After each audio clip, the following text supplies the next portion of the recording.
What's up mga ka-recap? Kung gusto nyo ang mga ganitong content about time travel and sci-fi, huwag kalimutang mag-subscribe at i-like ang video na ito upang magganahan ako sa pag-upload ng mga bagong videos at sabay-sabay tayo mag-enjoy.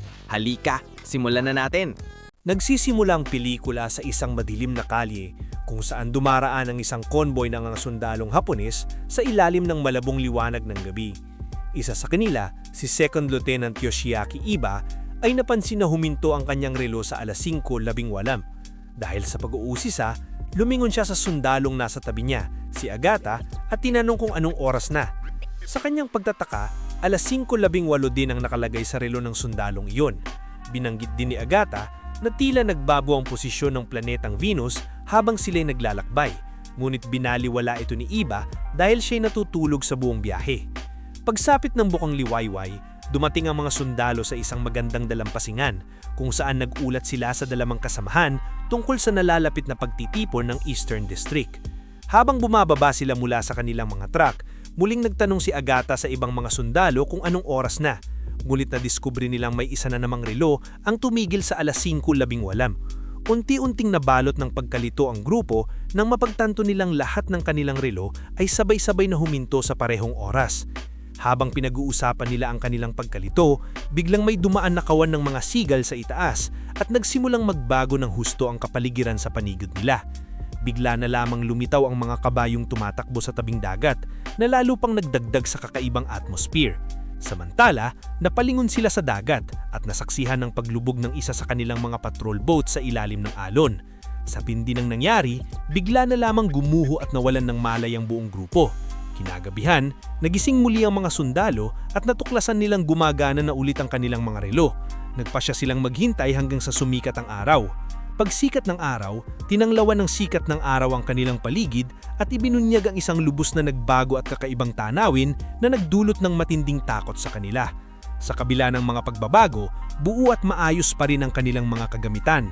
Sinubukan nilang makipag-ugnayan sa kanilang ibang grupo sa pamamagitan ng radyo, ngunit nabigo sila dahil sa mga error sa network. Bigla nilang namataan ang patrol boat na lumubog nung nakaraang araw. Habang papalapit ang bangka, dali-dali silang sumalubong sa mga sakay nito. Nang pag-usapan nilang paglubog ng bangka, kinumpirma ng mga sundalong sakay nito na pareho rin ang kanilang naranasan. Ngunit imbes na lumubog sa dagat, sinabi nilang sila'y lumubog sa isang dagat ng liwanag. Sama-sama nilang sinikap unawain ang pamilyar ngunit nagbago nilang kapaligiran. Di naglaon, nakakita sila ng isang maliit na pangkat ng mga sundalong nakasakay sa kabayo, ngunit mabilis na umatras ang mga ito nang makita sila. Maya-maya pa, dumating isa pang grupo sakay sa helikopter para sa kanilang pagtitipon. Binanggit din ng bagong grupong ito na pakiramdam nila'y hinigop sila ng karagatan. Habang sila'y nag-uusap, bigla silang inatake ng mga palaso, kaya napilitan silang maghanap ng ligtas na lugar upang magtago at suriin ang sitwasyon. Natuklasan nilang may isang pangkat ng mga sundalo sa tuktok ng burol na nagpapakawala ng mga palaso laban sa kanila. Sa gitna ng kaguluhan, sunuway ng isang sundalong Hapones ang utos ni Iba at nagpaputok ng machine gun sa mga umaatake. Agad din siyang tumigil nang humaganhalan siya ni Iba. Nang humupa ang putukan, lumapit ang mga kaaway at nagpakilala ang kanilang pinuno bilang si Nagao Kagetora, ang komandante ng digmaan ni Lord Koizumi mula sa kastilyo ng Kasugayama. Lumapit si Iba at nagpakilala rin. Mabilis naging palakaibigan si Kagetora sa kanilang grupo at nagtanong tungkol sa mga modernong kagamitang dala nila mula sa pagtalon sa panahon. Nagpasya siyang gamitin ng ilan sa mga ito bago sila umalis. Pag-alis ni Kagetora at ng kanyang mga tauhan, napagtanto ng mga modernong sundalo na sila'y napunta sa isang ganap na ibang panahon. Sinubukan nilang gawing biro ang sitwasyon bilang pagbibiro kay Kagetora, ngunit naputol ang kanilang tawanan nang muli silang ataklihin ng mga palaso, dismal sa kalapit na anyong tubig. Kamasmasalang, dalawang sundalong Hapones ang nasawi sa ambush. Determinado ng kumilos, nagpasya si Iba na harapin ang banta at sumakay sa jeep kasama si Agata. Inatake nila ang mga kaaway na natatago sa ilalim ng tubig gamit ang mga granada. Habang nililipol nila ang mga umaatake, dumating ang dagdag na kaaway mula sa kabilang panig ng tubig, ngunit mabilis din silang natalo ni Iba at ng kanyang grupo. Di naglaon, sumali sa labanan ng mga tauhan ni Kagetora. Napatay ni Kagetora ang isang kaaway at buong pagmamalaking itinalang ang pinugot na ulo ni Kurota Nagaharu. Ipinagdiriwang ang kanyang tagumpay habang nagbubuni ang kanyang mga sundalo. Nang gabing iyon, nagtipon ng mga sundalo sa paligid ng apoy upang pag-usapan ang posibilidad ng kanilang pagbabalik sa sariling panahon. Inan sa mga big na pabiyahe na nagdadala sa kanila sa ibang dimensyon o panahon. Inan sa mga paglahi na maaring magkaroon ng aftershock ng paglalakbay sa panahon na magbabalik sa kanila. Habang nag-uusap sila, may isang sundalong tumakbo sa tubig, umaasang mararanasan ng aftershock. Nguit na baril siya ng isang kasama na inakalang aatake ito sa kanilang truck at ilalagay sa panganib ang buong grupo. Pagkatapos nito, may isang sundalong nagpasyang iwanan ng grupo para hanapin ang kanyang kasintahan. Naniniwala siyang ang kasalukuyang lokasyon lamang nila ang naapektuhan ng paglalakbay sa panahon.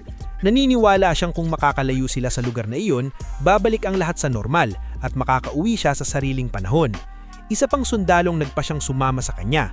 Magkasama silang umalis sa grupo, kumbinsidong iyon ang kanilang pinakamabuting tsansa para makabalik. Kinabukasan, tumanggap si Iba ng imbitasyon sa kastilyo ng Kasugayama, ngunit tinanggihan niya dahil ayaw niyang pumili ng panig sa isang digmaan na hindi pa niya lubos na nauunawaan. Nang makita ni Kagetora ang pamimilit ng mensahero kay Iba, pinatay niya ito at nagpadala ng matatapang na mensahe pabalik sa kastilyo, hayaang sumusuway sa kanyang Panginoon. Magkalaunan, nag-usap sina Kagetora at Iba. Ininyayahan ni Kagetora si Iba na sumama sa kanya sa labanan at inimunghahing maghari silang magkasama. Ibinahagi niya na nakikita niya ang sarili niya kay Iba at naniniwalang ang katapatan ay dapat nagmumula sa puso at hindi sa pansariling interes. Pagbalik ni Iba sa kanyang grupo, sinabi niyang kailangan nilang manatili sa panaong ito at lumaban. Inigiit niya na maaaring mabago ng kanilang pakikibaka ang kasaysayan at makabalik sila sa pamamagitan ng pakikialam ng Diyos ng panahon. Ngunit hindi sumangayon si Yona na isang pinuno mula sa ibang unit at pinaalala niya si Iba ng kanilang dating tunggalian. Samantala, nagsimulang umangkop ang mga sundalo sa bagong kapaligiran bilang paghanta sa gabatan, pangingisda sa ilog at iba pang gawain. Sa proseso, nakatagpo sila ng ilang lokal at inalok ang kanilang tulong. Unti-unting bumubuo ng ugnayan sa mga residente. May isang sundalo pang umibig sa isang batang lokal na babae at nagbahagi sila ng mga sandaling maklapit sa isa't isa sa gabatan at sa tabi ng maliliit na talalon. Samantala, ang dalawang sundalong tumakla sa grupo ay inambus ng mga sundalong mula sa nakaraan. Inayaan ng sundalong sasama sana sa kanyang kaibigan na makatakas ito para hanapin ang kanyang kasintahan, habang siya inaiwan at tuluyang napatay ng mga kaaway. Nang gabing iyon, pabalik sa grupo, naghanda si Yona na umalis sa pamamagitan ng pagkakarga ng mga kagamitan at armas sa bangka. Pinatay niya ang bantay ng bangka at tinakot ang tagapaandar nito, hinihingi na sumama sa kanya o mamatay. Dahil sa takot, napilitan ng motorman na sumanib kay Yona para mailigtas ang sarili. Pagkatapos makarga ang lahat, inutusan ni Yona ang maglayag ang bangka. Sa kanilang paglalakbay, sinalakay nilang mga kalapit na nayonan, dinakpan ng mga babae at sinimulang iabuso sila sa loob ng bangka. Napansin ni Iba ang kanilang pagtaklas, ngulit wala siyang magawa nung gabing iyon. Kinaumagahan, ginamit ni Iba ang helicopter para hanapin si Yona. Sinubukan niyang kausapin ito sa radyo, ngulit hindi siya pinansin. Matapos maraming pagtataklang, sumagot din si Yona at hinikayat ni Iba na bumalik sa kanya. Tumanggi si Yona at hinamon si Iba na hanapin siya. Di naglaon, natunton ni Iba ang bangka ni Yona. Sa isang desperadong hakbang, pinawala ni Yona ang mga bihaging mga babae, na isang manayong tao ang naiwan at nahila ng dagat habang panaimik nila, ngunit nabuhay pa rin at hinigop siya ng mga alon. Isang kasama ni Yona na nagdala ng isa pang bihagi ang napadaan sa bangka, ngulit sinakalagon ni Yona ito nang gamit ang kanyang raba. Bilang tugon sa kay Iba, bumuo si Iba ng plano para maagawan ang bangka. Inutusan niyang isa sa kanyang pinakamagaling na sniper na si Mimora na magparachute papunta sa isang kalapit na island upang umatake sa tamang sandali, habang si Iba naman ang magsisilbing pain para protektahan ang helicopter mula sa mga rockets. Sa pamamagitan ng koordinadong plano, nagawa nilang talunin si Yona at ang kanyang grupo. Matapos ang kumprontasyon, nagpasya si Iba na pasabugin ang bangka sa gitna ng dagat, isang desisyong mabigat sa kanyang kalooban. Ang insidenteng ito ang nagtulak kay Iba na isalang-alang isang bagong landas, ang makipagsanib puwersas kay Kagetora at maghari sa lupa ng magkasama. Pagkatapos nilang makabalik sa lupa, ibinahagi ni Iba sa kanyang grupo ang kanyang planong sumama kay Kagetora sa pamumuno ng bansa. Unti-unti, karamihan sa mga miyembro ay kumampi kay Iba, maliban sa isang sundalo na nakabuo ng matibay na ugnayan sa isang lokal na batang lalaki at nangakong ituturing niya itong parang kapatid. Nagpasya ang sundalong ito na umatras mula sa plano. Sa kabila ng pagsisikap ng Iba na hikayatin siyang manatili, iginiit ni Iba na hayaan na lamang siyang umalis. Sa halos 10 sundalong nawala, labis na nabawasan ang kanilang bilang. Ngunit ang mga natitirang miyembro ay desididong lumaban kesa mamatay ng walang saysay. Pagkatapos nito, nagtungo si Iba at ang kanyang mga nakaligtas na sundalo upang ipaalam kay Kagetora ang kanilang desisyong magsanib puwersa. Sa kanilang pagsasama, nakabuo sila ng isang malaking hukbo at sinimulan ng pagpaplano ng pag-atake laban sa dating Panginoon ni Kagetora na si Koizumi mula sa kastilyo ng Kasugayama. Kinabukasan, nakipagkita si Kagetora sa kanyang Panginoon at agad niya itong pinaslang na nagdulot ng kaguluhan sa loob ng kastilyo. Hinikayat niya ang mga sundalo na sumunod sa kanya at binalaan silang mamamatay ang sino mang hindi sasama, ngulit patuloy pa rin silang umatake sa kanya. Sa kasagsagan ng kaguluhan, dumating si Iba sakay ng kanyang helicopter at naglunsad ng pag-atake upang tulungan si Kagetora. Nagawang isakay ni Iba si Kagetora sa helicopter at mailigtas ito mula sa kaguluhan. Pagkatapos nito, nagsimulang maglaan ng maraming oras sina Kagetora at Iba sa isa't isa, sabay na nagsasanay upang paghusayin ang kanilang kakayahan. Nagpractice si Iba sa paggamit ng espada at pana, natutunan ng mga teknik na kailangan sa pakikipaglaban sa panahong hindi niya kinagisnan. Kasabay nito, pinatibay naman ni Kagetora ang sarili sa pamamagitan ng pagsasama ng mga makabagong estilo ng pakikipaglaban ni Iba sa kanyang sariling pagsasanay. Habang lumilipas ang mga araw, lalong tumitibay ang kanilang samahan dahil sa pinagsaluhang karanasan ng pagkatuto at pag-aangkop sa lakas ng bawat isa. Sa panahong ito ng paghahanda, natagpuan ng mga tauhan ni Kagetora ang sundalong umalis sa grupo upang hanapin ang kanyang kasintahan. Dinala nila ito pabalik sa kampo ni Iba. Pagdating doon, agad siyang inalagaan at binigyan ng kinakailanang medikal na atensyon. Isang gabi, habang magkakasama silang nakaupo sa ilalim ng mga bituin, pinag-usapan nila ang kanilang estratehiya upang talunin si Takeda Shingen, ang matagal ng kaaway ni Kagetora. Sinuri nila ang sitwasyon at pinagpianuhan ng mga rutang tatahakin sa labanan upang magkaroon ng kalamangan. Maingat nilang inisasaalang-alang bawat detalye, mula sa lupang kanilang gagalawan hanggang sa tamang oras ng pag-atake na may layuning makuha ang kontrol sa lupang nais nilang pamunuan. Pinatibay ng pulong na ito ang kanilang samahan dahil pareho silang may iisang bisyon sa hinaharap at matibay na determinasyong mabawi ang kanilang lugar sa kasaysayan. Puno ng layunin ng kapaligiran habang gumuguhit sila ng mga mapa at tinatalakay ang mga taktika. Pinatitibayang nila ang kanilang pangako sa isa't isa at sa nalalapit na labanan. Nagpasyahan ng grupo ni Iba na haharap mag-isa ang mga puwersa ng Takeda at magtatagpo na lamang sila sa isang lugar na tinatawag na Kyoto. Hindi nagtagal, inilunsad ng grupo ni Iba ang pag-atake sa teritoryo ni Takeda na nagpasiklab ng isang matinding labanan sa dalawang panig. Mahaba at mabigsik ang sagupaan at nagawang talunin ng puwersa ni Iba ang libu-libong sundalo ni Takeda. Ngulit habang tumatagal ang labanan, patuloy na dumarating ang mas maraming tauhan ni Takeda na unti-unting nagpapabagsak sa mga tao ni Iba. Habang tumitinding ang bakbakan, dumanas ng mabibigat na pagkalugi ang grupo ni Iba, sundalo, armas at sasakyan. Kabila ng kanilang makabagong sandata, nahirapan sina Iba laban sa bihasang mandirigma ni Takeda na palaging nakakalamang sa bawat galaw. Ngulit patuloy pa ring lumaban ng buong tapang ang natitirang sandalo, gamit ang anumang sandatang kanilang makita upang ipagtanggol sarili laban sa walang humpay na atake ng kalaban. Nang magsimulang maagaw ng mga tauhan ni Takeda ang mga sasakyan ni Iba, lalong naging kritikal ang sitwasyon. Sa isang tensyadong sandali, may isang sundalo ng Takeda ang kumapit sa helikopter habang ito'y papalapit sa lupa, sumusubok na makapasok. Sumigaw ng babala ang mga tauhan ni Iba sa ibaba, ngunit hindi nila ito narinig. Hindi nagtagal, napaligiran ng mga tauhan ni Takeda ang sundalong nasa lupa at siya'y napatay. Ang pagkamatay ng kanyang kaibigan ay nagpaalab ng matinding damdamin sa sundalong sakay sa helikopter. Dahil sa galit at dalamhati, pinaputukan niya ang mga kalaban at naghagis ng granada. Ngunit sa kanyang pagmamadali, hindi niya napansin na may kalabang nakapasok na sa helikopter.